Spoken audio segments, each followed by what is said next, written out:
Meu nome é Alceu Costa e bem-vindo a mais um vídeo da série no Mixer's Mask Stack. Hoje vamos falar sobre o componente normal.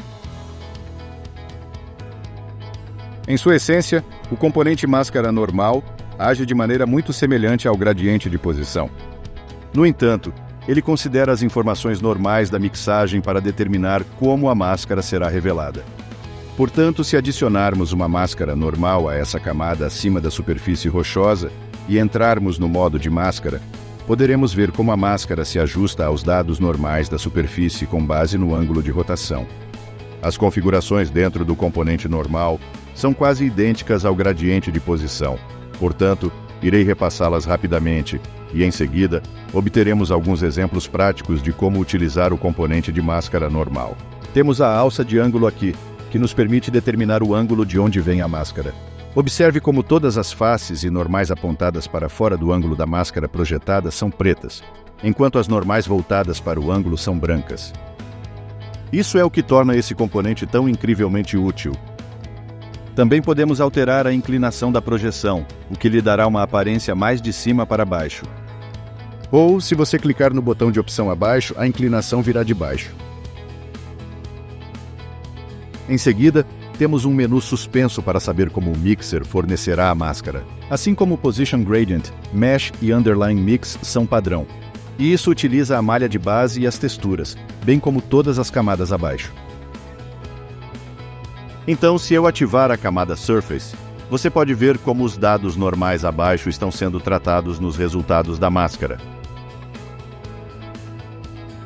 Esta configuração usará a malha e os dados normais associados para a máscara e ignore todas as outras camadas abaixo dela.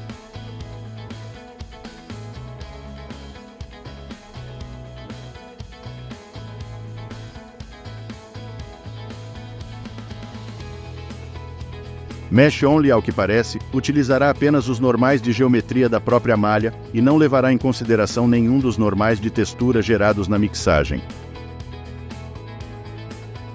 E finalmente voltaremos para Mesh e Current Layer, que parecem idênticos apenas à malha. E isso ocorre porque a camada sólida que estou usando atualmente não tem nenhuma normal de textura associada a ela, portanto depende exclusivamente da malha. No entanto, se eu ativar esta camada acima que está usando uma superfície Megascan, você verá que está utilizando os dados normais da própria superfície, juntamente com a malha. Essas quatro opções nos oferecem muito controle sobre como esse componente irá gerar a máscara, e você pode obter alguns resultados muito bons dependendo de como você os utiliza. E então temos os controles deslizantes de alcance, que basicamente nos dão a transição entre os pixels brancos e pretos. Quanto mais distantes os controles deslizantes, mais ampla fica a transição. E quanto mais próximos os controles deslizantes, mais nítida a transição, dando-lhe um forte contraste. Uma coisa a observar é que o controle deslizante de intervalo inferior é definido como 0,5, ao contrário do gradiente de posição, que padroniza o mesmo controle deslizante em 0. E por último, é claro, é invertido para que você possa inverter seus resultados. Tudo bem, agora que terminamos com isso, vamos passar para alguns exemplos práticos. Aqui temos uma pequena formação rochosa, mas digamos que precisamos adicionar um pouco de musgo ao topo para caber no ambiente em que será usado. Bem, isso é muito fácil de fazer usando apenas alguns componentes de massa, especificamente o componente normal. Então vamos em frente e ativar esta camada de superfície do solo musgosa que peguei da biblioteca Megascans. E esta superfície, na maior parte, utiliza as configurações padrão. No entanto, abaixei um pouco o subjacente envolvido para que os normais de rocha não saíssem tão pronunciados. Eu queria que a altura e os dados normais fossem extraídos do próprio musgo em vez da rocha, o que realmente ajuda a vender a espessura e a profundidade da vegetação. Também reduzi o tamanho da textura do musgo para caber um pouco melhor na escala da rocha. E então, por último, desativei a camada de deslocamento para que as bordas da máscara não tenham altura nítida e não natural. E é isso para as configurações de textura. Então vamos dar a esta camada uma pilha de máscaras.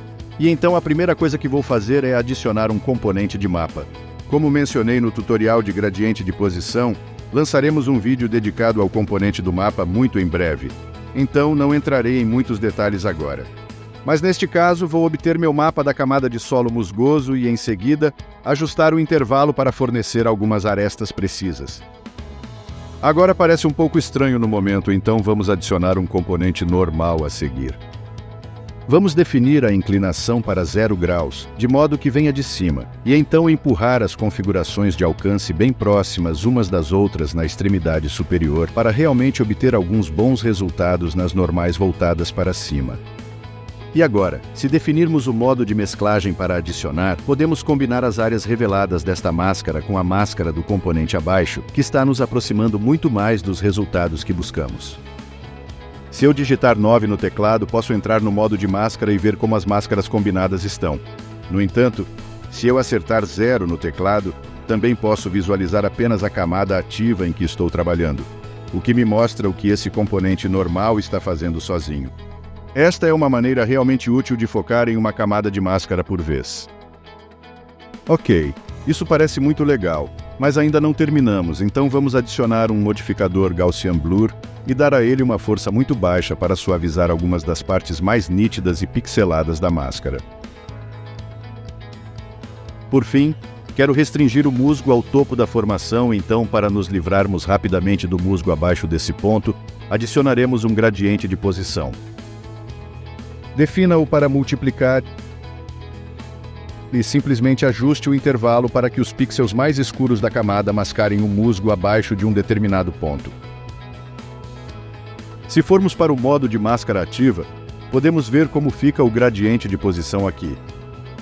Como esse gradiente de posição está no topo da pilha, a área branca revelará a máscara que construímos e a área preta a ocultará. E assim, demos a esta formação rochosa uma bela cobertura de musgo. Aqui está outro exemplo de como podemos usar o componente normal para adicionar profundidade de realismo às nossas texturas. Digamos que queremos adicionar um pouco de sujeira e poeira acumulada neste baú. Bem, podemos conseguir isso rapidamente com um componente Curvature e 2 componentes normal. Começaremos ativando a camada de sujeira, que utiliza todas as configurações padrão, exceto a escala, que abaixei bastante, e depois adicionaremos um componente de curvatura. Mudarei para o modo de máscara e em seguida definirei o menu suspenso apenas para cavidades e arrastarei o controle deslizante direito para baixo. Isso nos dá uma ótima máscara que é agrupada perto de bordas e cavidades que se cruzam ao longo do veio da madeira. Se eu voltar ao modo de renderização e alternar a camada, teremos alguns resultados bem legais aqui, mas o problema é que a curvatura não leva em conta a direção. E embora a sujeira se acumule em superfícies verticais na realidade, vamos dar uma aparência mais empoeirada ou de sujeira solta aqui, e sabemos que a gravidade impedirá que isso se acumule demais em faces verticais. Portanto, queremos que essa camada seja limitada a superfícies voltadas para cima. É aí que o componente normal entra em ação. Voltando ao modo de máscara, adicionarei uma camada normal, e em seguida, tudo o que farei é definir a inclinação para ser de cima e em seguida, definir a camada para multiplicar. Novamente configurando isso para multiplicar, todas as máscaras de curvatura nas normais não voltadas para cima são removidas, deixando apenas as porções voltadas para cima da máscara a serem reveladas. Isso nos dá um belo baú empoeirado.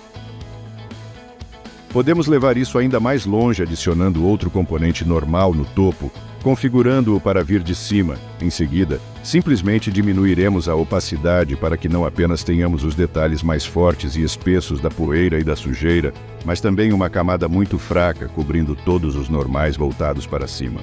Esse tipo de efeito sutil pode ajudar bastante na criação de texturas críveis. E se você quiser ir ainda mais longe, você pode adicionar uma camada de máscara de tinta sobre isso e remover um pouco da poeira com a mão. E isso bastará para o componente de máscara normal. Espero que este vídeo tenha sido útil para você aprender mais sobre o Mixer's Mask Stack e fique ligado no próximo vídeo. Não esqueça de dar um like se gostou do vídeo e se não gostou, comente. Quero sempre melhorar. Se não for inscrito, por favor, você pode ajudar se inscrevendo.